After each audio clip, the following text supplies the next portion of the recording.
Hello friends, तो अभी तक अपन ने जो बेसिक पार्ट था, ठीक है, ह्यूमन आई का, और जो क्रोमैटिक एब्रेशन और स्फेरिकल एब्रेशन का पार्ट था वो कंप्लीट किया था। ठीक, इसके आगे आज अपन स्टार्ट करने वाले हैं बहुत ही ज़्यादा ज़रूरी टॉपिक, ठीक है, that is basically the optical instrument. ठीक, तो आज अपन ऑप्टिकल इंस्ट्रूमेंट से रिलेटेड बातें करेंगे। ऑप्टिकल इंस्ट्रूमेंट के अंदर, ठीक है, सबसे पहले ये देखते हैं कि ऑप्टिकल इंस्ट्रूमेंट्स हैं क्या, ठीक है, और फिर डिफरेंट टाइप के ऑप्टिकल इंस्ट्रूमेंट्स के बारे में अपन एक एक करके बात करेंगे। ठीक है, देखो मेरी बात सुनो।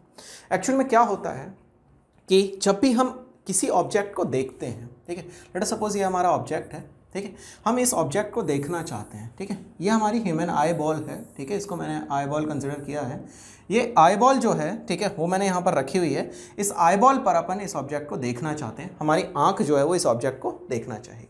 ठीक, जब हम इस ऑब्जेक्ट को देखना चाहते हैं, ठीक, तो हमारी आंख जो है वो इसके ऊपर कोई ना कोई एक एंगल बनाएगी जिससे ये ऑब्जेक्ट दिख पाएगा। मान लीजिए ये रखा हुआ है u डिस्टेंस पर, ठीक है, अच्छा, और इसकी जो हाइट है ऑब्जेक्ट की वो लेट अस सपोज h है, ठीक है, अच्छा, ये हमारी आंख पर मान लीजिए थीटा एंगल फॉर्म कर रहा है, ठीक है, अच्छा, यहाँ से जो रे गई बेटा, ठीक है, इन रेस को अगर मैं देखता हूँ तो ये रे आपकी जो हैं वो कहीं यहाँ आके इस तरह से मिलेंगी। जब इन रेस को मैंने यहाँ बढ़ाया, ठीक है, तो देखा कि ये जो ऑब्जेक्ट था इसकी इमेज जो है वो यहाँ पर मुझे इस तरह से h डैश मिल गई। मान लीजिए ये ऑब्जेक्ट जो है मुझे इसकी इमेज यहाँ पर h डैश मिल गई। ठीक, अच्छा, अब ये जो एंगल यहाँ पर बन रहा है, ठीक है, इस एंगल को क्या कहा जाता है? This is called magnifying angle, ठीक है, सॉरी विजुअल एंगल। ठीक है, इस एंगल को क्या कहा जाता है बेटा? इस एंगल को कहा जाता है विजुअल एंगल। ठीक है, इस एंगल को क्या नाम दिया जाता है बेटा? इस एंगल को नाम दिया जाता है बेटा विजुअल एंगल। ठीक है, मतलब हमारी आंख जब देख रही है उस टाइम पर कितना एंगल हमारी आंख पर फॉर्म हो रहा है by this object, this is basically termed as the visual angle. ठीक, अच्छा, अब अगर मैं इसको थीटा बोलूं, ठीक है, ये मेरे लिए आर्क का वर्क कर रहा है, तो theta equals to arc over radius. That means कि theta equals to H upon, इस डिस्टेंस को मैंने यू लिया है तो थीटा इज इक्वल टू हो गया H upon you. That means कि जो भी ऑब्जेक्ट है वो हमारी आंख पर जो एंगल बना रहा है दैट इज थीटा, उस थीटा की वैल्यू कितनी हुई? That is H upon you के बराबर।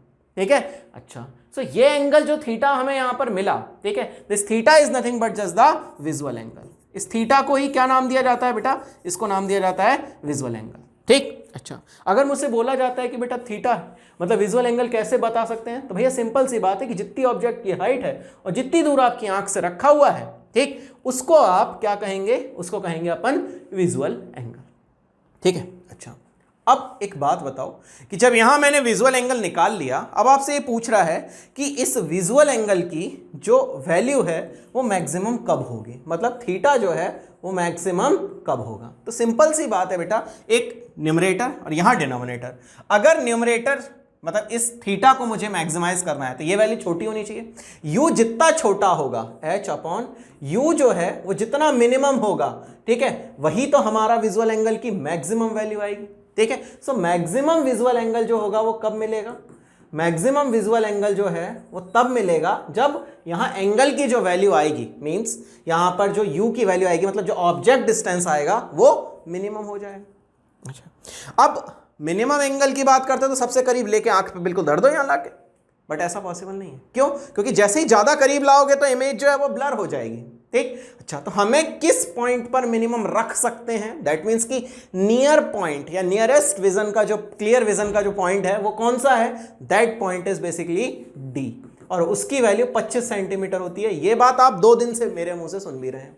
क्या बोल रहा हूं? दोबारा सुने कि जो मिनिमम विजन मतलब मिनिमम जो डिस्टेंस है ऑफ डिस्टिंक्ट विजन, ठीक है, वो कितना है? That is basically the 25 centimetre. तो मतलब अगर मुझे थीटा की वैल्यू मैक्सिमाइज करनी है, दैट मीन्स कि मुझे यहां जो u मिनिमम की वैल्यू है वो कितनी रखनी पड़ेगी? u मिनिमम की वैल्यू रखनी पड़ेगी जो नियर पॉइंट है डिस्टिंक्ट विजन का, near point of distinct vision. तो near point of distinct vision पर जब रखनी पड़ेगी, दैट मीन्स कि मुझे u की वैल्यू मिनिमाइज करूंगा तब थीटा मैक्सिमाइज होगा। दैट मीन्स कि विजुअल एंगल की जो मैक्सिमम वैल्यू होगी that must B h upon D. मतलब आपसे यह कहना चाह रहा है कि जब ऑब्जेक्ट आंख के सामने, ठीक है, ये आपकी ह्यूमन आई बॉल है, इस पर सबसे करीब रखा हो, कहां पर? जब d डिस्टेंस पर रखा हो आंख से, ठीक है, तब यहां जो एंगल बनेगा that will be maximum theta. और जो मैक्सिमम वैल्यू होगी थीटा मैक्स की, ठीक है, वो कितनी होगी? So theta max equals to h upon capital D, जहां कैपिटल डी क्या है? कैपिटल डी है जो आपका नियर पॉइंट है of distinct vision, near point of distinct vision. ये आपका क्या है? ये है बेटा आपका थीटा मैक्स, ठीक है। अच्छा, h क्या है बेटा? सो h जो है वो हाइट ऑफ ऑब्जेक्ट है, हाइट ऑफ ऑब्जेक्ट है। और थीटा मैक्स क्या हो जाएगा बेटा? This is maximum visual angle at human eye, ठीक है, मैक्सिमम विजुअल एंगल की वैल्यू। क्लियर? अच्छा, अब जैसे मैं बात करता हूं कि ये मेरे विजुअल एंगल, मुझे पता चल गए कि विजुअल एंगल क्या होगा, ठीक है। अच्छा, अब ये विजुअल एंगल जो है, जब मैं नेकेड आई से देखता हूं तो ये विजुअल एंगल मुझे छोटे दिखते हैं, ठीक है, क्योंकि जो ऑब्जेक्ट जिस साइज का है उसी साइज का तो मेरी आंख को पता चल जाएगा बस खाली, ठीक। तो ये विजुअल एंगल जो है, ठीक है, ये मेरे छोटे होते हैं। अब कुछ ऐसे इंस्ट्रूमेंट्स होते हैं जो इन विजुअल एंगल्स के साथ में, ठीक है, मेरे पर्पस के अकॉर्डिंग, अपने यूज के अकॉर्डिंग इन विजुअल एंगल्स की वैल्यूज को चेंज करते हैं, ठीक है। उन इंस्ट्रूमेंट्स को क्या कहा जाता है? That are termed as basically the optical instruments, जो हमारे विजुअल एंगल को अब यूज के अकॉर्डिंग, जैसा हमारा विल है उसके अकॉर्डिंग अगर चेंज कर दें, ठीक है, वो कहलाते हैं आपके क्या? ऑप्टिकल इंस्ट्रूमेंट्स, ठीक। सो आज जो हम लोग टॉपिक पढ़ने जा रहे हैं that is basically the optical instrument, ठीक है। ऑप्टिकल इंस्ट्रूमेंट्स वो डिवाइसेस हैं, वो इंस्ट्रूमेंट्स हैं जो कि, ठीक है, हमारी विजुअल एंगल को हमारी विल या यूज के अकॉर्डिंग चेंज कर सकते हैं, ठीक है। सबसे पहले ऑप्टिकल इंस्ट्रूमेंट्स 4 तरह के। सबसे पहला है आपका माइक्रोस्कोप, दूसरा है आपका telescope, third one is camera and fourth one is projector. ये 4 तरह के ऑप्टिकल इंस्ट्रूमेंट्स आपको देखने हैं, एक एक बार इनके बारे में आपको पता होना चाहिए। तो ऑप्टिकल इंस्ट्रूमेंट्स आपके 4 तरह के, 1, ठीक है, 2, ठीक है, और 3 और 4। ये 4 तरह के ऑप्टिकल इंस्ट्रूमेंट्स आपके पास में होते हैं। First one is microscope, other is telescope, next is camera and next one is projector. इस तरह से 4 तरह के ऑप्टिकल इंस्ट्रूमेंट्स के बारे में मुझे थोड़ा थोड़ा सा पढ़ना है, ठीक है। अच्छा, एक एक करके इनके टाइप्स भी जान लेते हैं, थोड़ा थोड़ा सुन लीजिए। देखो मेरी बात, ऐसे कह रहा है आपसे कि जो ऑप्टिकल इंस्ट्रूमेंट्स हैं उनमें सबसे पहला जो ऑप्टिकल इंस्ट्रूमेंट है, ठीक है, ऑप्टिकल इंस्ट्रूमेंट आपके 4 तरह के। सबसे पहला जो टाइप है that is basically the microscope,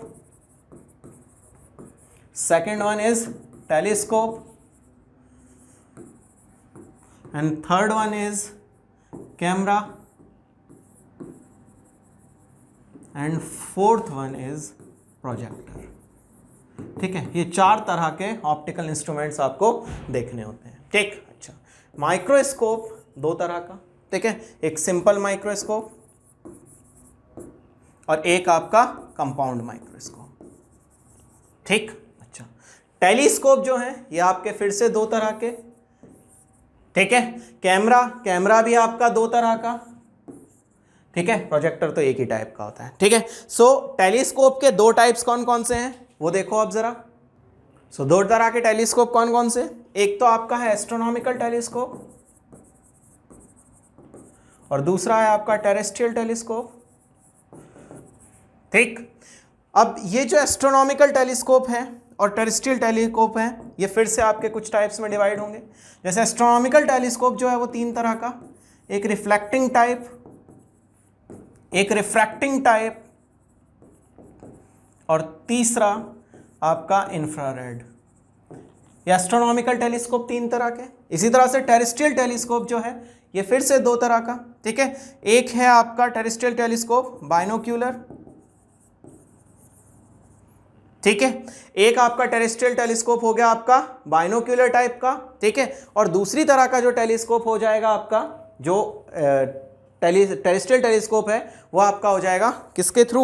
जो आपका गैलीलियो ने दिया था, दैट इज गैलीलियन टेलीस्कोप, ठीक है। अच्छा, इसी तरह से आपके कैमरा भी 2 तरह का, एक हो गया आपका जो पिन होल कैमरा है वो, और एक फोकस कैमरा, ठीक है। प्रोजेक्टर तो आपका एक ही तरह का होगा, ठीक है। इस तरह से आप क्लासिफाई कर सकते हैं सारे के सारे इंस्ट्रूमेंट्स को। ठीक है, इन सारे इंस्ट्रूमेंट्स को फोकस कैमरा कह लो इसको, चाहे आप इसको लेंस कैमरा भी कह सकते हो, कोई सा भी आप जिसका नाम आपको लगे वो आप यूज़ कर सकते हो। ठीक है ना। सो ये आपका एक सिंपल क्लासिफिकेशन है सारे के सारे ऑप्टिकल इंस्ट्रूमेंट्स का। ठीक है, इनमें से मेनली जो नीट में जो पूछे गए हैं अभी तक, ठीक है, जिनके बारे में ज़्यादा बकवास हुई है या कभी क्वेश्चंस आए हैं, वो हैं आपके माइक्रोस्कोप और टेलीस्कोप। ऑल्दो मैं इनका भी थोड़ा बहुत ओवरव्यू दे देगा, ठीक है, बट इनकी कोई खास ज़रूरत आपको नहीं आन पड़ेगी। मेन हमें जो पढ़ने हैं वो पढ़ने हैं माइक्रोस्कोप और टेलीस्कोप से रिलेटेड। जो न्यूमेरिकल्स आएंगे वो इधर से ज़्यादा आते हैं। ठीक है, और जो भी थ्योरी क्वेश्चंस रहेंगे वो भी इसी पार्ट से रहेंगे। ठीक है, अच्छा, सो हम अभी स्टार्ट कर रहे हैं। ठीक है, first one is that is microscope. ठीक है, तो सबसे पहले अपन बात कर लेते हैं, ठीक है, किससे रिलेटेड, माइक्रोस्कोप से। इसको देख लो ज़रा एक बार। सो बात कर लेते हैं एक एक करके माइक्रोस्कोप की। ठीक है, सो माइक्रोस्कोप जो है, ठीक है, वो किस तरह की डिवाइस है वो देखो ज़रा। ठीक है, सो बेटा लोग, माइक्रोस्कोप जो होता है ना वो क्या करता है पहले ये समझो, तत्पश्चात और कुछ बात करेंगे। ठीक है, देखो मेरी बात सुनो। आपको ये बात पता है कि जिस टाइम पर आँख जो होती है, ठीक है, वो अनएडेड होती है, उस पर नेकेड होती है, उसके ऊपर कोई भी इंस्ट्रूमेंट नहीं है, उस टाइम क्या कंडीशन होती है, उस टाइम ये कंडीशन होती है कि यहाँ जो मैक्सिमम एंगल बनता है that maximum is equal to जो थीटा मैक्स की वैल्यू होती है, थीटा मैक्स की जो वैल्यू होती है that is equals to basically h/d। ठीक है, ये आपकी थीटा यानी विजुअल एंगल की मैक्सिमम वैल्यू होती है। ठीक है, उस टाइम पर यहाँ पर इमेज फॉर्म हो जाती है, जो भी इमेज होती है वो यहाँ पर फॉर्म हो जाएगी आपकी। ठीक, अच्छा, अब ज़रा एक बात बताओ कि अगर ऑब्जेक्ट जो है वो बहुत ज़्यादा छोटा हो और इस विजुअल एंगल की जो वैल्यू है वो बहुत ज़्यादा छोटी बन रही हो तो क्या करोगे। ठीक है, मतलब इतना ज़्यादा छोटा एंगल है कि नेकेड आई से वो ऑब्जेक्ट जो है उसकी हाइट जो है आप ऑब्जर्व भी नहीं कर पा रहे हो, और उस केस में आपसे ये पूछ रहा है कि ये बताइए कि ऑब्जेक्ट कैसा दिखता है या क्या दिखता है। ठीक है, आसान भाषा में माइक्रोस्कोप यही तो जानते हो ना कि छोटी चीज़ को बड़ा दिखाता है एक टाइप से। ठीक, अच्छा, अब जो छोटी चीज़ है बहुत ज़्यादा, तो उसका जो एंगल बनेगा विजुअल एंगल वो भी बहुत ज़्यादा छोटा होगा। अब उसमें करना क्या है तुम्हें, उसमें तुम्हें करना है कि ऑब्जेक्ट के साइज़ को बड़ा करना है। तो ये जो हाइट h है इसको तुम्हें बड़ा करके देखना है, यानी h डैश करके देखना है। उसके लिए तुम्हें क्या करना पड़ेगा, उसके लिए तुम्हें ये जो एंगल बन रहा है ये एंगल बढ़ाना पड़ेगा। तो माइक्रोस्कोप यही काम करता है। ठीक है, ये क्या करता है, इट इंक्रीज विजुअल एंगल। ये विजुअल एंगल को बढ़ाने का काम करता है। बेसिकली जो हमारी आंख पर बन रहा है ना विजुअल एंगल, उसको बढ़ाने का काम कौन करेगा, उसको बढ़ाने का काम करता है माइक्रोस्कोप बेसिकली। ठीक है, अच्छा, अब आपकी जो आंख है जब वो अनएडेड होगी, उसके नेकेड आई होगी, उस टाइम पर उस पर जो एंगल बन रहा है उस एंगल को बेसिकली बढ़ा देगा, और फिर उस बढ़ी हुई एंगल को, ठीक है, आप देख पाओगे। और यही काम कर रहा है आपका माइक्रोस्कोप। मतलब छोटी चीज बड़ी दिख रही है, मतलब छोटा विजुअल एंगल बड़ा कर दो, अपने आप माइक्रोस्कोप का काम सिद्ध हो जाता है। That means it increase visual angle. ठीक है, मेन काम इसका ये है। समझ में आया थोड़ा सा, आगे बढ़ो। नेक्स्ट कह रहा है माइक्रोस्कोप कितने तरह के, तो माइक्रोस्कोप दो तरह के। एक सिंपल माइक्रोस्कोप देखा होगा, पंडित जी देखते हैं ऐसे, हाथ वाथ देखते हैं ना आपके। ठीक है, उसमें हाथ वाथ देख के आपके जो मतलब लकीरें देख के आपकी भविष्य बाँचते हैं, वो वाला सब हिसाब किताब सिंपल में। ठीक है, अच्छा, और क्या आप डॉक्टर बनोगे कि नर्स बनोगे, ठीक है, वो चीज़ें यहाँ पता चलती हैं। और जो आपके बेसिक बहुत ज़्यादा छोटी चीज़ें हैं, ठीक है, जितने एक्सपेरिमेंटल पर्पजेस के लिए यूज़ करते हैं तो वहाँ पर यूज़ करते हैं कंपाउंड माइक्रोस्कोप। ठीक है, अच्छा, दोनों को एक एक बार देख लेते हैं। इसके बारे में तो आपको वैसे भी ज़्यादातर पता होगा मैक्सिमम लोगों को। सिंपल एक लेंस होता है, उस लेंस को जब देखते हैं तो उस लेंस को देख के आपका काम पूरा कर देते हैं। बस इतना ही होता है इसमें, और कुछ खास होता नहीं है वैसे। ठीक है, चलो तो एक एक करके इन दोनों को पढ़ लेते हैं, समझ में आ जाएंगे। चलो, सबसे पहला है आपके पास में सिंपल माइक्रोस्कोप। सबसे पहले आपके पास में है सिंपल माइक्रोस्कोप। क्या होता है भाई लोगों, क्या होता है दोस्तों, सिंपल एक कन्वर्जिंग लेंस होता है। ठीक है, अच्छा, उस कन्वर्जिंग लेंस की क्या कंडीशन होती है, लेट अस सपोज ये आपका एक कन्वर्जिंग लेंस है।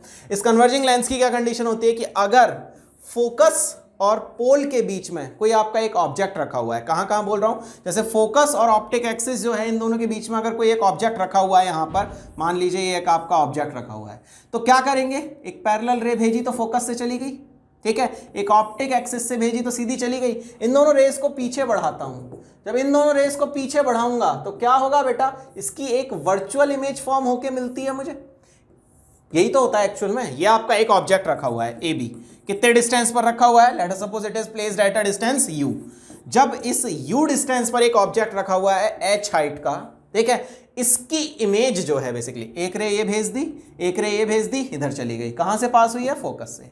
इन दोनों रेस को जब पीछे बढ़ाया तो इन दोनों रेस को पीछे बढ़ाने पर कहां मिलती हुई नजर आ रही हैं, ये किसी एक पॉइंट पर इसकी वर्चुअल इमेज बना रही हैं, इसकी वर्चुअल इमेज यहां पर ये फॉर्म कर रही है, यही तो कर रही है ना।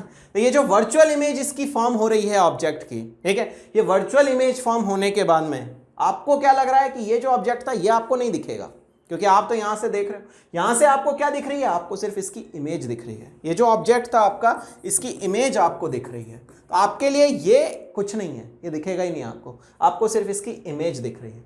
तो ये आपको छोटी चीज जो थी ये तो दिखी ही नहीं, जो इसकी बड़ी इमेज थी ये सिर्फ आपको दिख गई, ठीक है। अच्छा, अगर मैं यहां पर एंगल देखूं, क्या यहां पर एंगल थीटा है, ठीक है, क्या यहां पर एंगल थीटा है, ठीक है, यह आपका यहां पर क्या हो जाएगा, यह आपका हो जाएगा यहां पर विजुअल एंगल विद इंस्ट्रूमेंट, यह आपका हो जाएगा विजुअल एंगल विद इंस्ट्रूमेंट, ठीक है। जो आपका इंस्ट्रूमेंट है उसके साथ विजुअल एंगल कितना है, ठीक है, वो आपको यहां से पता चल जाएगा, ठीक है। अच्छा, सो ये है क्या, सिंपल एक लेंस है जिसके फोकस और ऑप्टिक सेंटर के बीच में आपने एक ऑब्जेक्ट रखा हुआ है। जब आप फोकस और ऑप्टिक सेंटर के बीच में एक ऑब्जेक्ट रख देंगे, उसकी एक वर्चुअल इमेज यहां पर फॉर्म हो जाती है। इस वर्चुअल इमेज को ही आप बड़ा समझ के कह देते हो कि हमें छोटे की बड़ी दिख गई। आया समझ में वर्किंग, थोड़ी सी इजी सा पार्ट है, ठीक है। एक लेंस रखा हुआ है, इस लेंस पर आपने एक ऑब्जेक्ट की इमेज फॉर्म करी, तो इस इमेज फॉर्म हुई बहुत बड़ी। इस इमेज को ही देख के आप कह देते हो कि ऑब्जेक्ट हमें अब बड़ा दिख रहा है, ठीक है। अच्छा, अब देखो जरा इसके बारे में एक दो लाइन लिखते हैं, तो इससे रिलेटेड दो चार बातें बता देता हूं। सबसे पहली चीज, it is also known as, ठीक है, magnifying glass.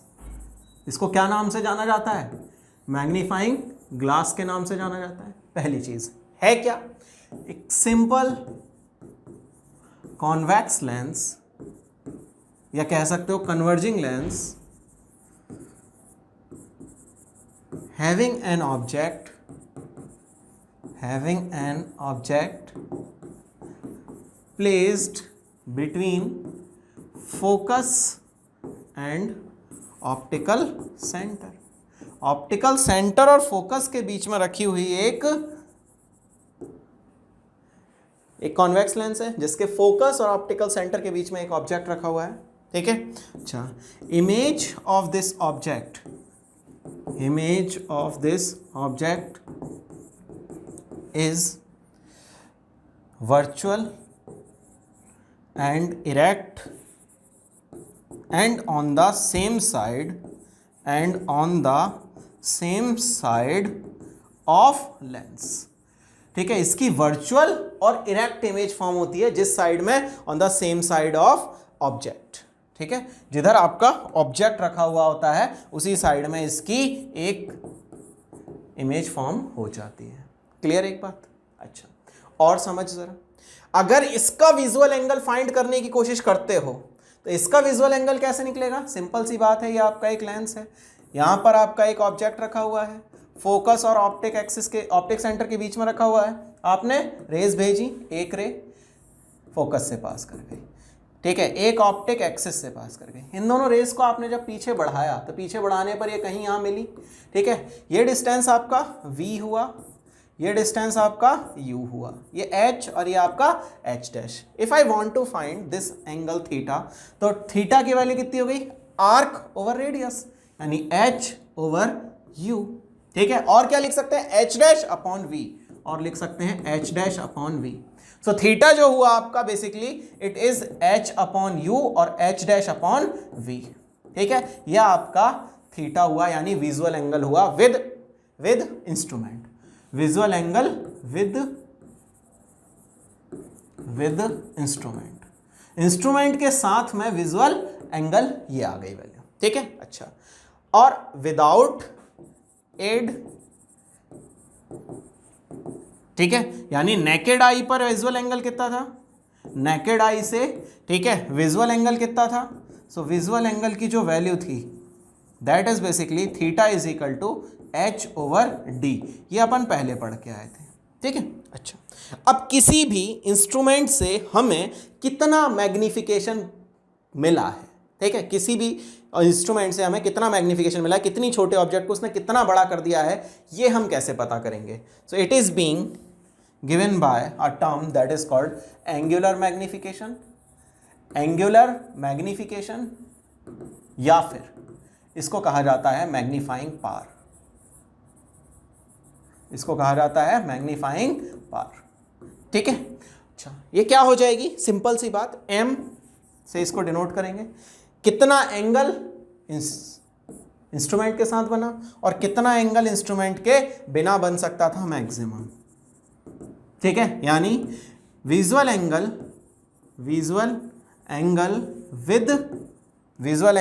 With instrument upon maximum visual angle without aid, बिना एड या नेकेड आई से कितना मैक्सिमम विजुअल एंगल बन सकता था, क्लियर है। अच्छा, देखो जरा, h/u divided by h/d, h से h खत्म हुआ, वैल्यू कितनी आ गई आपकी, d/u, this is nothing but just the magnifying power और मैग्निफिकेशन एंगुलर, ठीक है, कि कितना एंगुलर मैग्निफिकेशन है या फिर कितनी मैग्नीफाइंग पावर है, it is being given by d/u basically, ठीक है।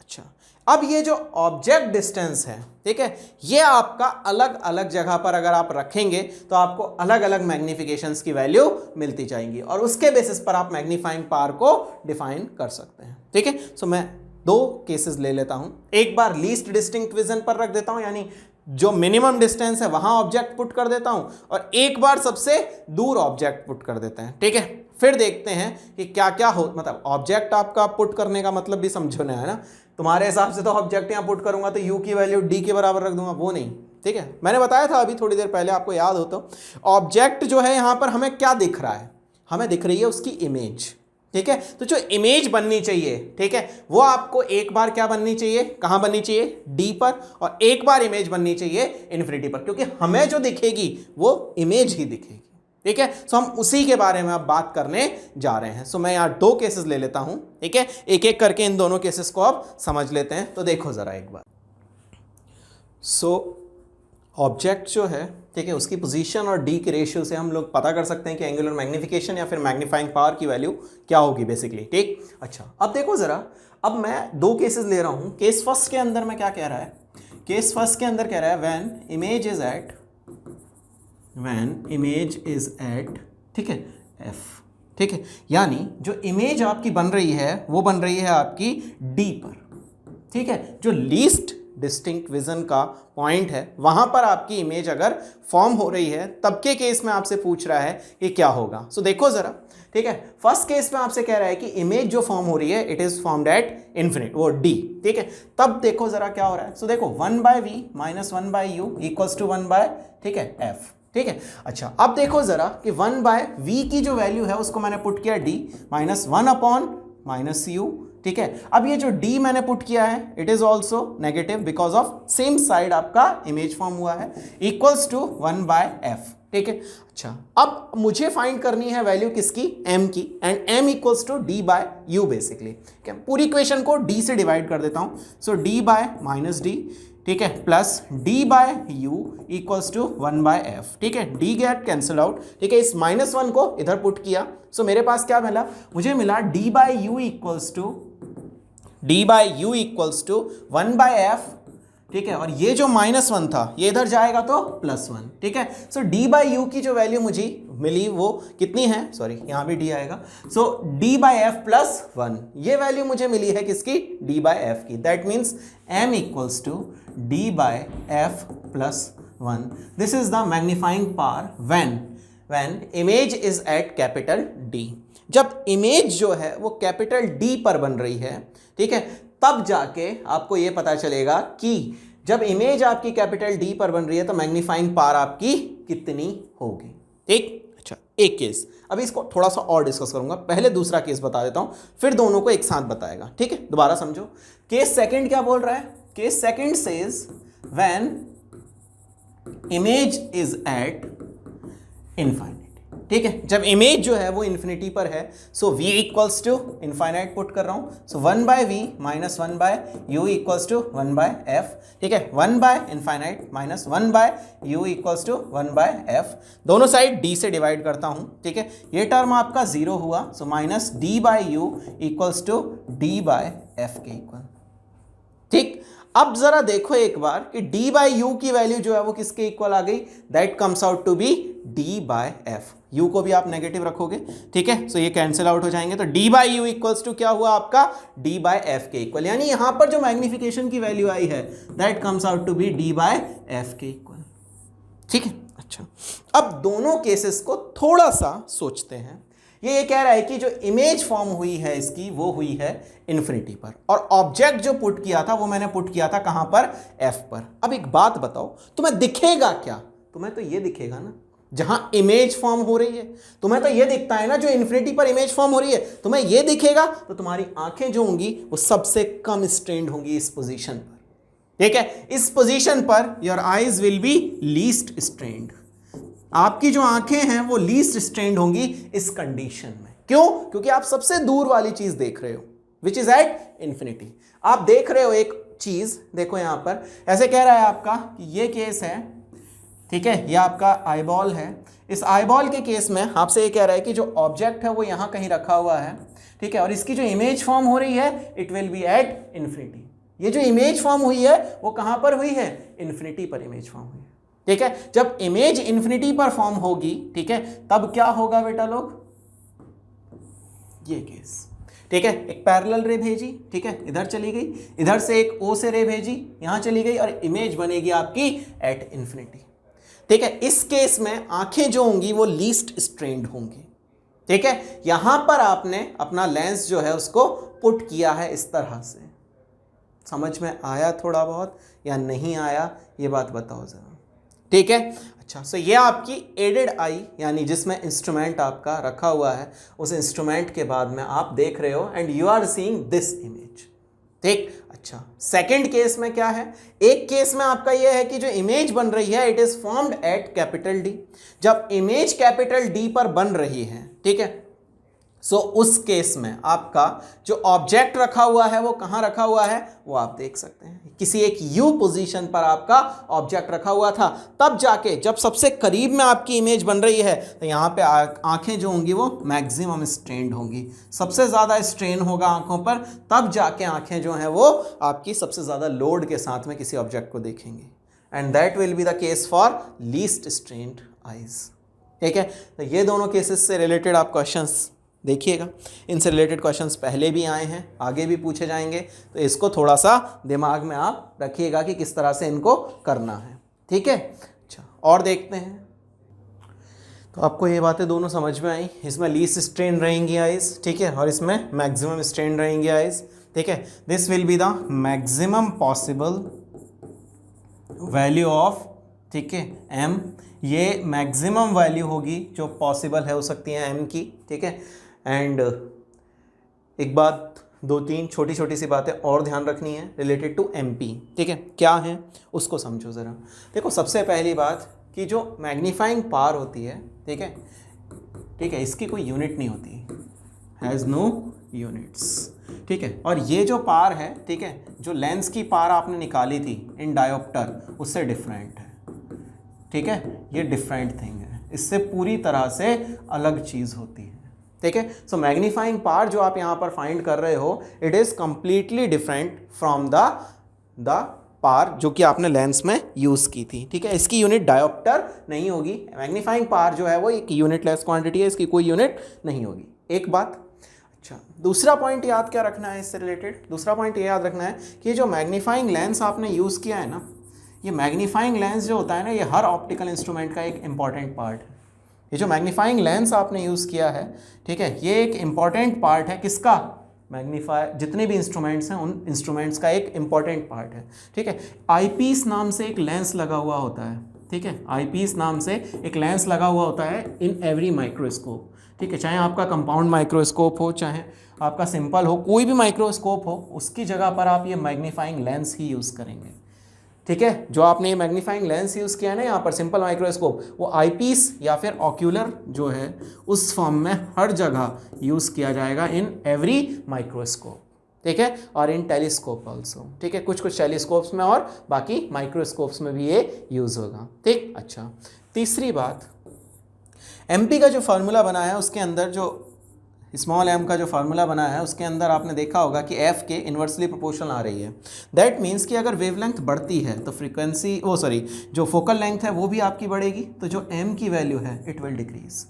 जब आपकी वेवलेंथ जो है वो बढ़ेगी तो जो फोकल लेंथ है लेंसेज की वो भी बढ़ेगी रिलेटेड टू एवरी वेवलेंथ, और उस केस में जो एम है आपका, ठीक है, वो आपका डिक्रीज होगा। चाहे आप ये केस ले लीजिए चाहे आप ये केस ले लीजिए, दोनों केसेस में आपको साफ दिख रहा होगा कि एम की वैल्यू जो है वो वेवलेंथ इंक्रीज करने के साथ में डिक्रीज करेगी, ठीक है।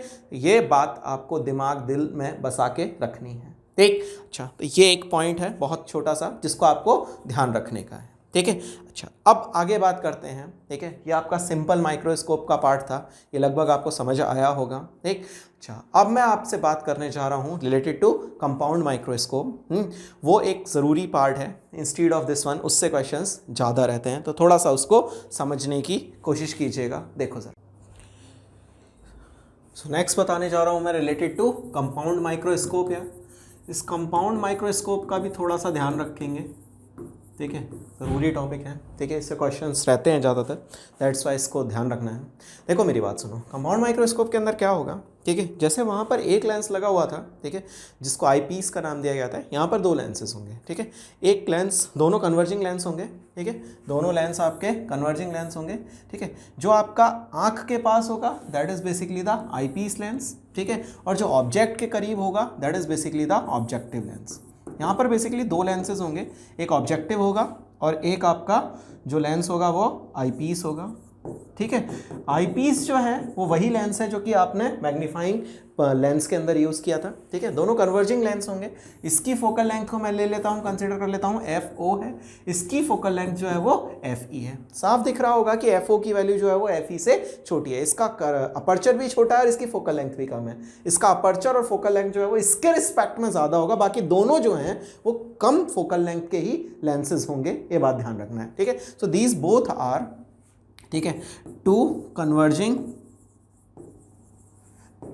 ठीक है, स्मॉल फोकल लेंथ लेंस जिनकी फोकल लेंथ जो है वो कम रहेगी,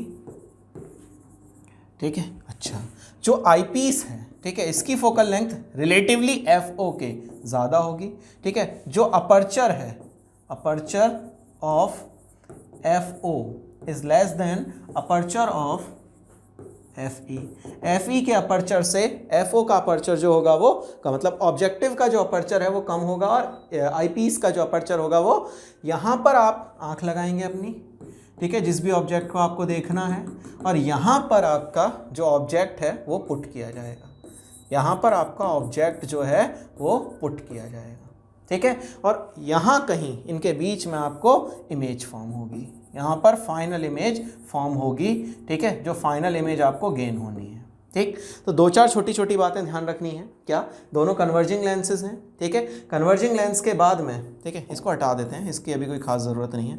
दोनों कन्वर्जिंग टाइप के लेंस हैं, एक ऑब्जेक्टिव एक आईपीस, जो आँख के पास वो आईपीस, जो ऑब्जेक्ट के पास में वो ऑब्जेक्टिव लेंस। दोनों कन्वर्जिंग हैं, दोनों की फोकल लेंथ कम रहेगी, ठीक है। आईपीस की जो फोकल लेंथ है, ठीक है, वो आपकी ज़्यादा होगी इंस्टीड ऑफ ऑब्जेक्टिव लेंस, ठीक है। ऑब्जेक्टिव लेंस का जो अपर्चर है वो भी कम होगा और फोकल लेंथ भी कम होगी। ये दोनों बातें आपको बहुत अच्छे से ध्यान रखनी है, ठीक। अच्छा, अब देखो ज़रा कि ये किस तरह से इमेज फॉर्म करेगा, ठीक है, उसको समझते हैं एक बार। तो मेरी बात समझो, ऐसे कह रहा है आपसे कि इमेज फॉर्मेशन आपको समझना है, इससे रिलेटेड की इमेज कैसे फॉर्म होती है, तो वो समझने की कोशिश करो। देखो मेरी बात सुनो, ठीक है, एक मैं रफ डायग्राम भी बना रहा हूँ समझाने के लिए, इसके बाद मैं एक फेयर डायग्राम भी यहाँ पुट कर दूंगा, ठीक है, दैट वन इजी, ठीक है, और दोनों से मैं एक एक बार समझा देता हूँ, ठीक है। आप देखो ज़रा कि आपकी यहाँ पर एक एक्सिस है और इसी एक्सिस पर दोनों लेंसेज आपके रखे होंगे, that means both are coaxial lenses, ठीक है। अच्छा, एक यहाँ पर मेरे पास में लेंस है, ठीक है, which is basically a objective lens, ठीक है, ऑब्जेक्ट के पास रखा हुआ है। इस ऑब्जेक्टिव लेंस के, ठीक है, फोकस जो है FO और जो आपका 2FO होगा, FO और 2FO, इन दोनों के बीच में आपने एक ऑब्जेक्ट पुट किया है। इस FO और 2FO के बीच में आपने ऑब्जेक्ट पुट किया है। FO is basically the focal length focus of this lens and 2FO is basically the centre of curvature इस लेंस के लिए, इधर वाला। ठीक, अच्छा अब आपने क्या किया कि जब FO और 2FO के बीच में जब ऑब्जेक्ट रखा होगा, जब FO और 2FO के बीच में ऑब्जेक्ट रखा होगा तो इमेज जो बनेगी वो इन्वर्टेड बनेगी, रियल बनेगी और एनलार्ज बनेगी। ये बात आपको पता है, ठीक है। तो आपने एक पैरेलल रे भेजी जो कि यहाँ पे जाके मिली, एक आपने O से इमेज भेजी जो कहीं यहाँ पे जाके मिली, ठीक है। सो जो आपका FO है, ठीक है, और उसका जो डबल होगा उसके पीछे यहाँ कहीं एक एनलार्ज इमेज जो है वो फॉर्म हो जाएगी। इसकी एक एनलार्ज इमेज यहाँ पर फॉर्म हो गई, ठीक है। अब ये जो एनलार्ज इमेज यहाँ पर फॉर्म हुई है, ठीक है, इसका डिस्टेंस, ऑब्जेक्ट डिस्टेंस मैं U कंसिडर कर लेता हूँ, इसका ऑब्जेक्ट डिस्टेंस जो है वो उसको मैं U कंसिडर कर लेता हूँ, और जो यहाँ पर इमेज फॉर्म हुई है इस डिस्टेंस को मैं V कंसिडर कर लेता हूँ, ठीक। अच्छा, अब ये बात एक कंप्लीट हो गई, ठीक। अच्छा, अब दूसरी बात पर आओ। दूसरी बात क्या है, यहाँ पर आपका एक और लेंस रखा हुआ है which is basically termed as the eyepiece. यहाँ पर आपका एक और लेंस रखा हुआ है जिसका नाम है आईपीस लेंस। ये आईपीस लेंस का क्या केस है, इस आईपीस लेंस का जो फोकल लेंथ है वो भी ज्यादा है, ठीक है, और जो इसका अपर्चर है वो भी बड़ा है, ठीक। अच्छा, अब ये जो इमेज फॉर्म हुई है, ये इमेज इस तरह से फॉर्म होनी चाहिए कि ये इसके, ठीक है, फोकस और O के बीच में हो। ये इमेज इस तरह से फॉर्म होनी चाहिए कि इसके फोकस और ऑप्टिक एक्सिस के बीच में रखी हो। मतलब कॉन्वेक्स लेंस का छठा वाला केस जो है वो यहां सिद्ध हो जाना चाहिए। अगर यहां पर छठा वाला केस सिद्ध हो गया तो समझिए कि काम तर गया, और अगर नहीं सही हुआ तो काम कुछ गड़बड़ है, ठीक है। अच्छा, तो क्या बोल रहा हूं, दोबारा सुनो कि इस केस के लिए अब चले जाओ वापस जो मैग्नीफाइंग लेंस में आपने काम किया था, क्या कि आपको FE मतलब जो इसका आईपीस का जो फोकस है, ठीक है, उसके और ऑब्जेक्ट जो ऑप्टिक एक्सिस है, इसका आईपीस का जो ऑप्टिक एक्सिस है, ऑप्टिक सेंटर है, इसके बीच में आपको इमेज बन रखनी है। जब इसके बीच में आप इमेज रखोगे तो आपको साफ पता है कि फोकस से आगे आप जैसे ही लाओगे तो फौरन आपकी वर्चुअल इमेज फॉर्म होगी, क्योंकि ये खुद इन्वर्टेड है तो इसकी इमेज जो फॉर्म होगी that also be an inverted one. ठीक, देखो जरा, एक पैरेलल रे मैं इससे भेजता हूं, ठीक है, जो कि आपकी इधर चली गई, ठीक है। एक मैंने ऑप्टिक सेंटर से इमेज भेजी, जब इन दोनों को पीछे बढ़ाऊंगा, ठीक है, तो देखना कहीं यहां मिलते हुए नजर आएंगे। ये जो इमेज फॉर्म होगी that will B the final image. ये बड़ी वाली जो इमेज फॉर्म होगी ये हमें इस ऑब्जेक्ट की इमेज दिखेगी। ठीक है, क्लियर हुई थोड़ी सी बात? ठीक है, इस डायग्राम को थोड़ा और सही कर देता हूं, उसको देख लीजिए जरा। ठीक है, सो आपसे क्या कह रहा है कि ये जाएगा इसके पैरेलल, भेजा तो इसके फोकस से चला जाएगा। इन दोनों रेस को जब पीछे बढ़ाया, एक रे ये भेजी, एक रे ये भेजी, इधर चली गई। इन दोनों को जब पीछे बढ़ाया तो पीछे बढ़ाने पर ये यहाँ कहीं मिलती नजर आ रही हैं। थोड़ा और बढ़ा दो, ठीक है, ये आपकी इमेज फॉर्म हो जाएगी। ठीक है, देखिए जरा, ये आपकी इमेज फॉर्म हो गई and this will be the final image which is seen by the observer. यहां जो अपनी आंख लगाकर बैठा है उसको यही दिखेगी। ठीक है, सो इस छोटी इमेज की, ऑब्जेक्ट की, ये फाइनल इमेज फॉर्म हुई है। ठीक है, एक मैग्निफिकेशन, फिर तत्पश्चात दूसरा वाला मैग्निफिकेशन, तब जाके आपको फाइनल वैल्यू आपको मिलेगी। बोलो क्लियर कि नहीं क्लियर? ये बात समझ में आई कि नहीं आई कि इमेज फॉर्मेशन इसमें कैसे होगा? ठीक है, फर्स्ट वाले केस में F और 2F के बीच में ऑब्जेक्ट को पुट किया हुआ है। सेकंड केस में आपने FE और O के बीच में ऑब्जेक्ट को पुट किया है, so that we get a virtual enlarge image of this virtual object basically. ठीक है, इसकी इमेज इसके लिए वर्चुअल ऑब्जेक्ट का काम कर रही है, और इस इमेज का फिर मैंने यहां पर एक और इमेज फॉर्म किया है which is basically a virtual one. Clear है?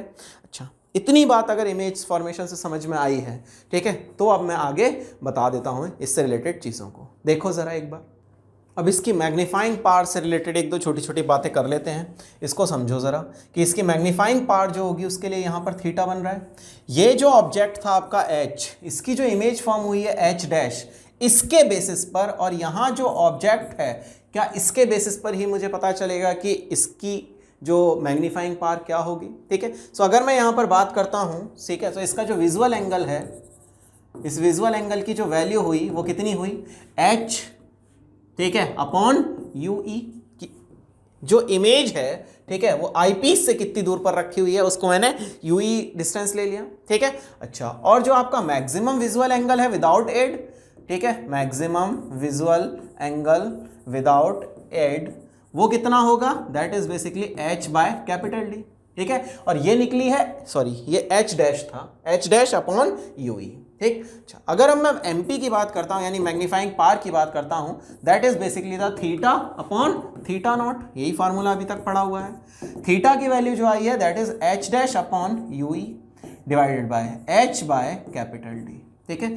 एच डैश अपॉन एच, ठीक है, और साथ में d upon U E, that must be the formula for magnifying power, ठीक है, या फिर स्मॉल m, ठीक। अच्छा, और समझो, अब एक बात बताओ कि ये वाला जो आपका लेंस है ऑब्जेक्टिव लेंस, इसके लिए अगर मैं बात करता हूं तो मैग्नीफिकेशन की वैल्यू क्या होगी।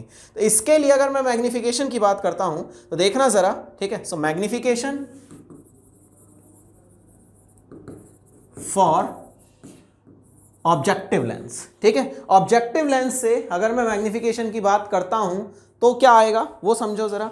सो जो आपका मैग्नीफिकेशन है फॉर ऑब्जेक्टिव लेंस वो कितना होगा, so m is equal to H dash upon H, देखो image upon object equals to v upon u, H dash upon H is equal to v upon u, is it clear है। अच्छा, अब यहां पर इस वैल्यू को मैं put कर देता हूं। सो mp की जो वैल्यू मिलेगी, ठीक है, magnification of objective lens, so mp की जो वैल्यू मिलेगी वो क्या मिली मुझे, वो मिलेगी v अपॉन u, ठीक है। अच्छा, एक चीज और, v जो है वो पॉजिटिव है and u is negative, that's why minus v upon u into d upon u e, that must be the formula for u e basically. ये u e का फार्मूला आपका बन गया, स्मॉल m का फार्मूला बन गया, यानी मैग्नीफाइंग पावर, या फिर कह सकते हो कि आपका जो एंगुलर मैग्नीफिकेशन है उसकी वैल्यू यहाँ से मिल गई, and that comes out to be minus v upon u and d by u e, that must be the final formula for this one. और ये इजीली आप आराम से अब इसको सॉल्व कर सकते हैं, ठीक है। अच्छा, एक बात और, अगर आपसे ये पूछा जाता है कि जो माइक्रोस्कोप है इसकी लेंथ कितनी होगी तो क्या बता सकते हैं, ठीक है। सो इसकी जो लेंथ होगी वो कहाँ से कहाँ तक है, माइक्रोस्कोप आपका फैला है इस ऑब्जेक्टिव से लेके आई पीस तक के बीच में, तो ये डिस्टेंस जो है वो v और ये यू ई। सो जो लेंथ ऑफ माइक्रोस्कोप हुआ, ठीक है, वो किसके इक्वल हुआ, so length of microscope rod कह सकते हो, ठीक है, वो कितनी हुई, सो l इक्वल्स टू ये डिस्टेंस v, ठीक है, और प्लस ये यू ई, सो ये डिस्टेंस हो जाएगा आपका v प्लस यू ई के बराबर। ये लेंथ हो जाएगी माइक्रोस्कोप की, जो रॉड है जिसके अंदर दोनों लेंस लगे हुए होंगे उन रॉड्स के बीच का डिस्टेंस हो जाएगा, उस लेंथ हो जाएगी v प्लस यू ई के बराबर। I think it's clear to all, ठीक है। अच्छा, और देखो ज़रा, अब इसके अंदर मुझे मैग्नीफिकेशन का जो फार्मूला मिल चुका है that is d upon U E multiply by minus v upon U. अब इस फार्मूले के अंदर मैं डिफरेंट वैल्यूज़ को पुट करूंगा and we got the answer for different cases. जब कहाँ इमेज बन रही होगी उसके बेसिस पर अब मैं इसके दो केसेस कंसिडर कर लेता हूं, ठीक है। पहला केस कंसिडर करता हूं कि अगर फाइनल इमेज जो है वो इन्फिनिटी पर बन रही हो, और दूसरा केस कंसिडर कर लेता हूं जो फाइनल इमेज जो है वो आपकी कैपिटल D पर बन रही हो। So case first, if final image is formed at infinity. First case consider कर रहा हूं मैं कि जब फाइनल इमेज जो है वो इन्फिनिटी पर बन रही है तब के केस में क्या होगा, ठीक है। देखो ज़रा, बड़ा सिंपल सी बात है कि फाइनल इमेज जब आपकी मतलब इन्फिनिटी पर बन रही है तब क्या होगा। अब देखो, अगर फाइनल इमेज जो है वो इन्फिनिटी पर होगी, ठीक है, तो उस केस में अपन निकाल सकते हैं कि वैल्यू क्या हो जाएंगी, ठीक है। सो इस फार्मूले के अंदर अगर मुझे ये रखा जाए कि फाइनल v जो है वो इन्फिनिटी पर है, ठीक है, v की वैल्यू जो है वो फाइनली जो है वो इन्फिनिटी पर है, so 1 upon v minus 1 upon U equals to 1 by F, ठीक है। v की वैल्यू आप रख रहे हो इनफाइनाइट, माइनस 1 बाय u की जो वैल्यू है वो आपकी कितनी ही रहेगी, इस केस में आप u की वैल्यू जो है उसको ue के बराबर ही रख रहे हो, ठीक है। So equals to 1 upon focal length of eyepiece, ठीक है। दैट मीन्स कि जो आपकी वैल्यू हुई 1 अपॉन यू ई की, that comes out to be 1 by F E. इसको d से मल्टीप्लाई कर लेते हैं दोनों साइड, ठीक है। सो आपको क्या मिल गया, we get d by U E equals to D by F E के इक्वल, ठीक है। अच्छा, अब जरा देखो इस फॉर्मूले के अंदर एम पी का जो फार्मूला आया है उसके अंदर क्या आया है आपका, M P equals to minus V upon U, ठीक है, M P equals to minus V upon U, ठीक है, डी अपॉन यू ई, यही फार्मूला था। इसमें डी बाय यू ई की जगह क्या रखोगे, सो डी बाय यू ई की जगह पर आप रखोगे डी बाय एफ ई, ठीक है। तो this is basically the magnifying power of this lens, ठीक है। इस जो आपका माइक्रोस्कोप है इस केस में जब आपकी फाइनल इमेज इन्फिनिटी परफॉर्म होगी तब के लिए केस क्या हो जाएगा कि मैग्नीफाइंग पावर की वैल्यू हो जाएगी minus V upon U D by F E के इक्वल, ठीक है। और देखो जरा इस केस में आपसे अगर लेंथ पूछ लेता है, ठीक है, सो लेंथ का फार्मूला जो अभी हाल बनाया था मैंने, ठीक है, लेंथ का फार्मूला बना था v प्लस यू ई। अब इस केस में यू ई की वैल्यू किसके इक्वल आ गई है, as U E equals to F E, ठीक है। सो एल की वैल्यू हो गई v प्लस एफ ई के बराबर, एल की वैल्यू जो हो गई वो हो गई v प्लस एफ ई के इक्वल, ठीक है। अच्छा, अब इस केस में अगर आपसे बात करते हैं, ठीक है, तो जो मैग्नीफाइंग पावर की वैल्यू है mp की जो वैल्यू है इस केस में, ठीक है, वो कैसी होगी, क्योंकि ue की वैल्यू जो है इस केस में वो fe आ गई है। ue की जो वैल्यू है वो आपकी किसके इक्वल आ गई है, fe के इक्वल आ गई है, मतलब मैक्सिमम वैल्यू, क्योंकि फोकस से आगे तो आप रखोगे नहीं ऑब्जेक्ट को। तो ue क्योंकि मैक्सिमम है, ue क्योंकि मैक्सिमम है तो mp की जो वैल्यू है दैट मींस बी मिनिमम। ये केस में आपकी जो mp की वैल्यू है that must be minimum and eyes are less strained. इस केस में आंखें जो हैं वो आपकी लेस स्ट्रेन्ड हैं और ये कहलाती है नॉर्मल एडजस्टमेंट की कंडीशन, ये कहलाती है आपकी नॉर्मल एडजस्टमेंट की कंडीशन, ठीक है। और इसमें आंखों पर सबसे कम जोर आ रहा है, दैट्स वाई ये कहलाती है आपकी लेस स्ट्रेन्ड या लीस्ट स्ट्रेन की कंडीशन, ठीक है। अच्छा, अब एक बात और याद रखो, इसमें आपसे एक बात और ध्यान रखनी है कि जब तक आपसे कहा ना जाए कुछ और, ठीक है, जब तक आपको कोई कंडीशन लिख के ना दे तब तक आप हमेशा यही मानोगे कि ये जो आपकी कंडीशन है यही ट्रू है, ठीक है। अनलेस और अनटिल स्टेटेड, अनलेस स्टेटेड, ठीक है, जब तक कहे ना, ठीक है, यू यूज दिस कंडीशन। जब तक कुछ ना बोले तब तक यही कंडीशन आपको हमेशा यूज करनी है अपनी कैलकुलेशन के लिए, ठीक है। और अगर वो बोल देता है कुछ और तब तो फिर कुछ और ही याद रखो, ठीक है ना। अच्छा, अब आपसे बोल रहा है फाइनल कंडीशन की, सो ऐसे कह रहा है आपसे सेकंड केस की बात करते हैं आप, ठीक है। सेकंड केस में क्या है बेटा वो समझो जरा। केस सेकंड में ये है भैया कि जो आपका ऑब्जेक्ट है, सो फाइनल इमेज है, so when final image is obtained at, final image is obtained at, कहां पर फाइनल इमेज आपको ऑब्टेन हो रही है, अगर फाइनल इमेज जो है वो आपको ऑब्टेन हो रही है एट डी, मतलब लीस्ट डिस्टिंक्ट विजन के पॉइंट पर अगर आपको गेन हो रही है तब आप वैल्यू कैसे निकालेंगे। तो देखो जरा, आपको पता है 1 by V minus 1 by U equals to 1 by F. अगर v की वैल्यू आपकी जो है, ठीक है, वो आपकी d के इक्वल हो गई, सो 1 बाय डी, ठीक है, माइनस 1 अपॉन, यहाँ वैल्यू अगर आप रखते हो, ठीक है, सो u की वैल्यू जो है वो कितनी है, minus U E equals to 1 by focal length of, ठीक है। अच्छा, अब इस केस में आप ये देखो कि आप इसको अगर d से डिवाइड कर मल्टीप्लाई करते हो तो d by D minus D by plus D by U E equals to D by F E, ठीक है, ये 1 आ गया। d बाई यू ई की वैल्यू हमें यहाँ से मिल जाएगी, तो d by U E equals to D by F E, ठीक है, और यहाँ रखेंगे तो माइनस 1 मिल जाएगा, ठीक है। सो वैल्यू यहाँ पर जो हमें मिली वो मिल गई है d by F E minus 1 के इक्वल। अच्छा, अब इस केस में माइनस 1, ओके, d को भी आप नेगेटिव ही रखोगे, दैट्स वाई ये वैल्यू हमें पॉजिटिव ही मिलेगी। सो d बाय एफ ई, ठीक है, प्लस 1, आपको ये मिल गई d बाय यू ई की वैल्यू, ठीक है।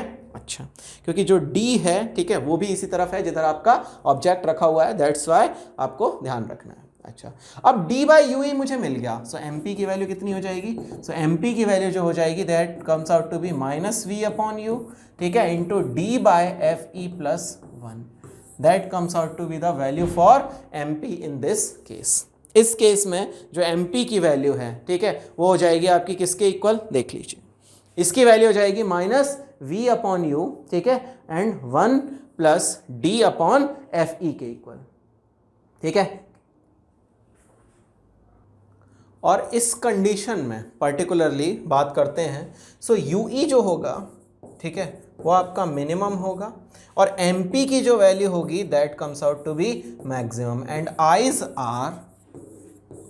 Are maximum strained. इस केस में आंखें जो होंगी उन पर सबसे ज़्यादा स्ट्रेन होगा, ठीक। अच्छा, आगे बढ़ते हैं।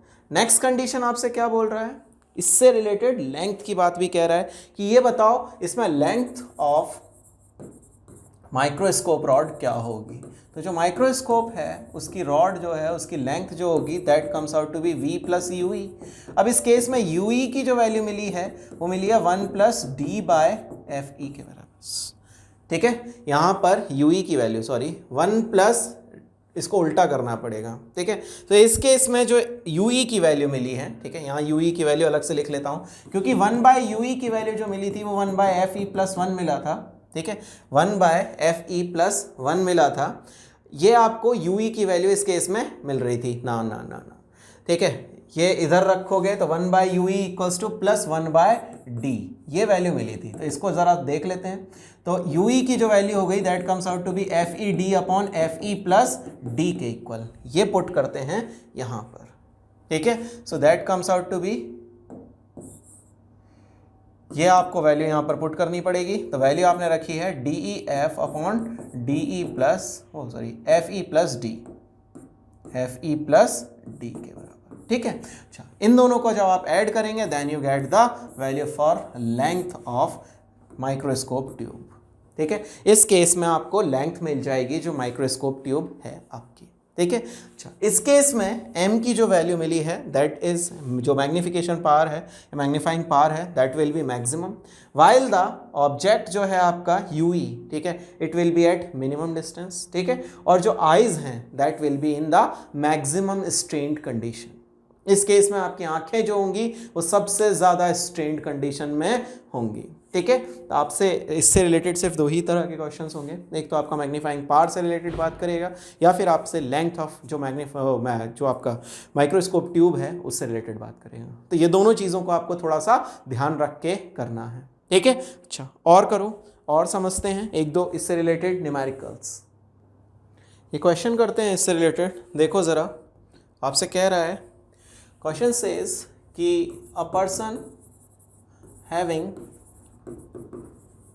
नॉर्मल नियर पॉइंट, ठीक है, मतलब उसका नियर पॉइंट जो है वो लगभग 25 सेंटीमीटर है, ठीक है, इज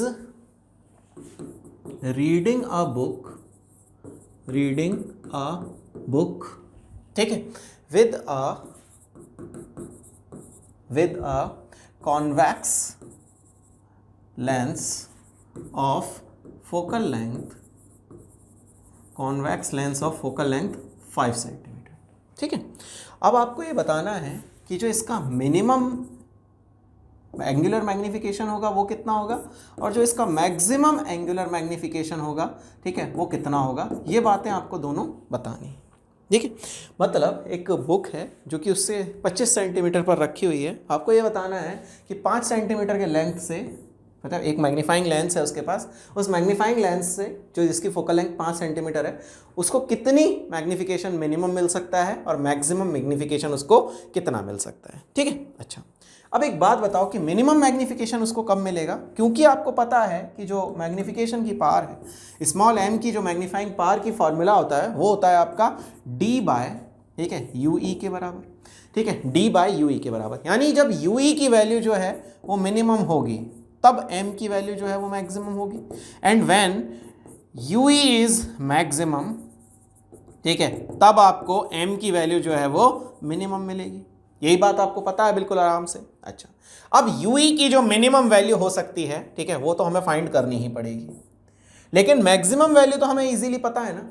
क्यों? क्योंकि जो मैक्सिमम वैल्यू है यूई की, मतलब ऑब्जेक्ट जो है वो आई पीस से कितनी दूर रखा होना चाहिए जब जाके इमेज जो है वो सबसे ज़्यादा, ठीक है, आपको दूर बनेगी, वो वैल्यू आपकी कितनी होती है। तो यूई की जो मैक्सिमम वैल्यू पॉसिबल है that must be always 5 centimetre, ठीक है, एंड डी इज -25, ठीक है, इसको काटोगे तो इसकी वैल्यू कितनी हो गई, that comes out to be -5 के बराबर। तो इसमें मैग्निफिकेशन की जो वैल्यू मिलेगी, m की जो वैल्यू मिलेगी, that comes out to be 5।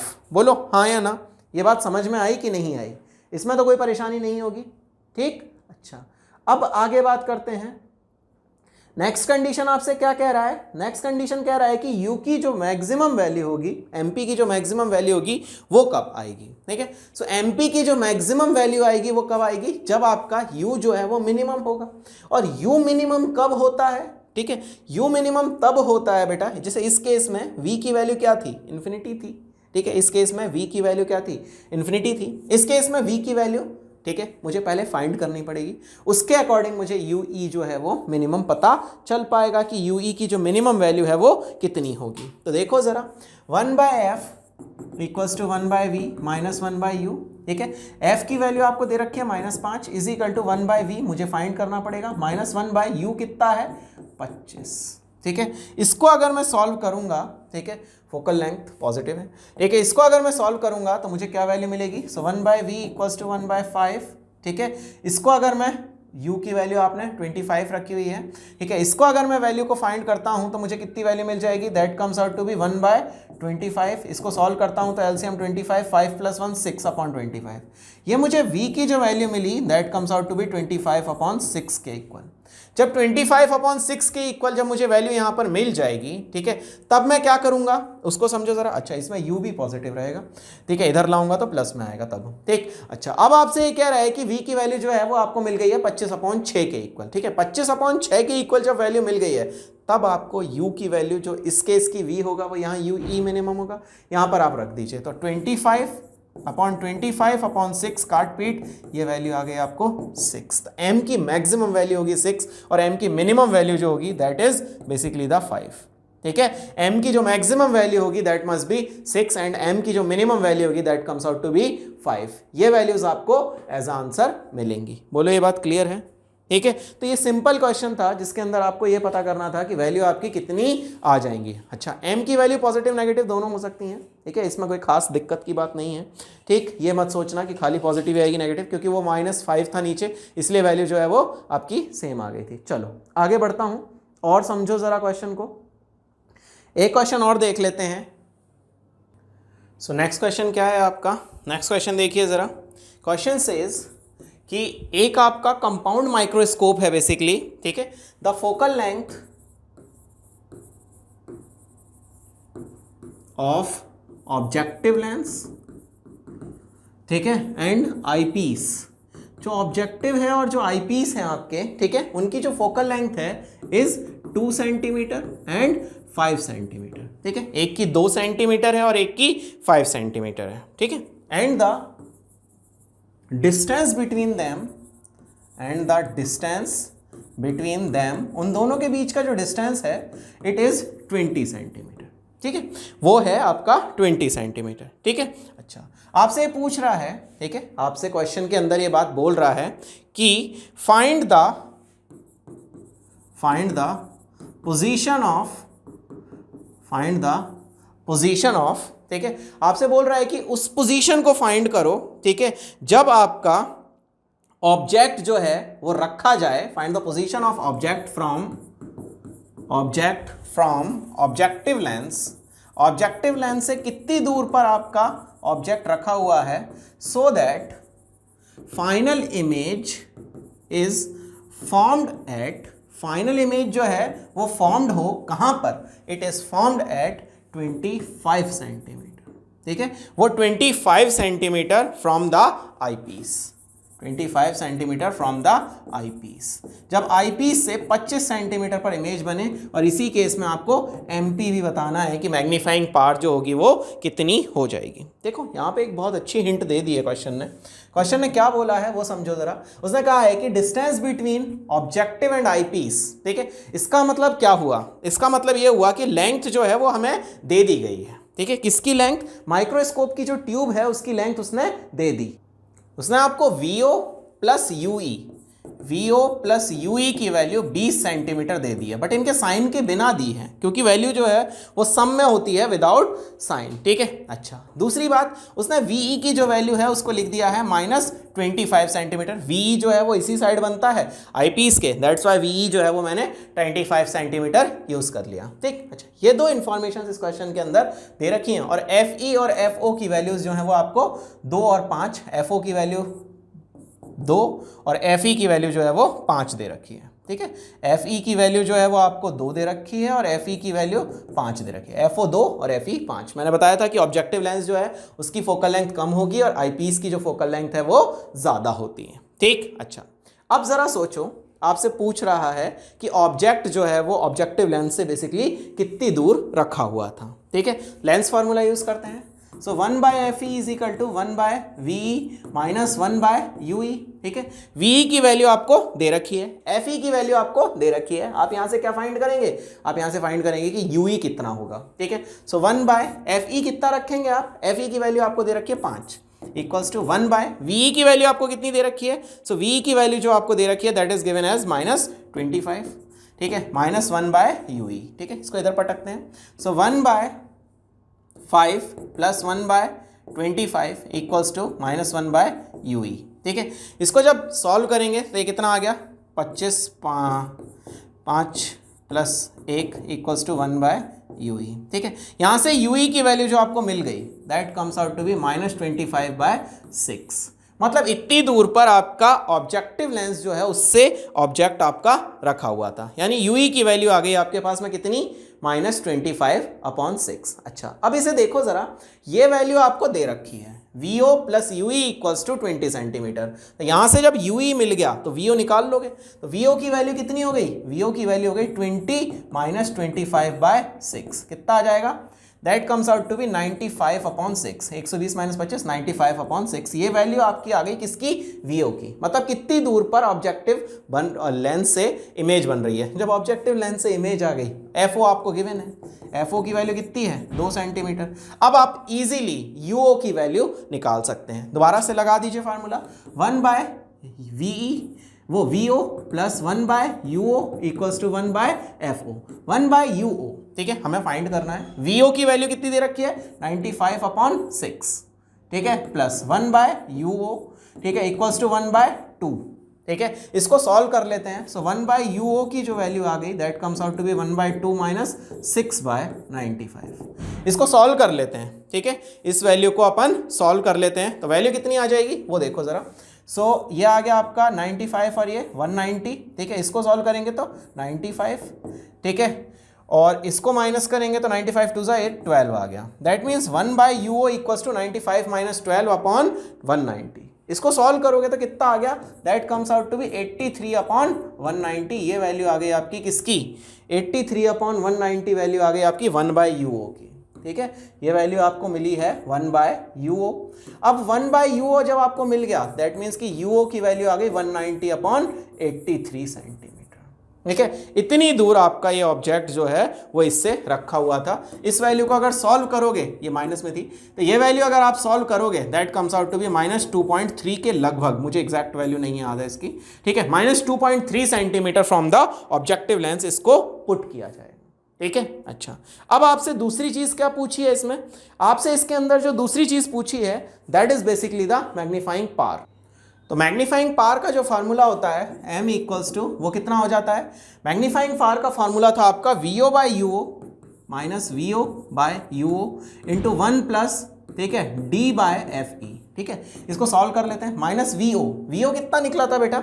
VO की वैल्यू क्वेश्चन के अंदर दे रखी थी शायद, कि VO निकाला था 95/6, ठीक है, डिवाइडेड बाय UO की वैल्यू अपन ने कितनी निकाली है? 190/83, ठीक है।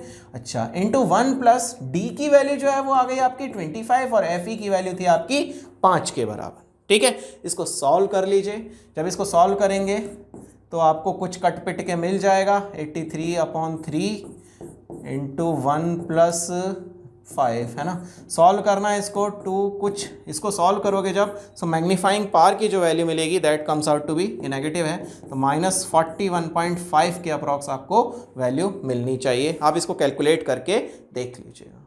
इसको आप कैलकुलेट करके देख लीजिएगा, you will get somewhat values like this 41.5 के अप्रॉक्स आपको वैल्यू मिल जाएगी and this must be your final answer.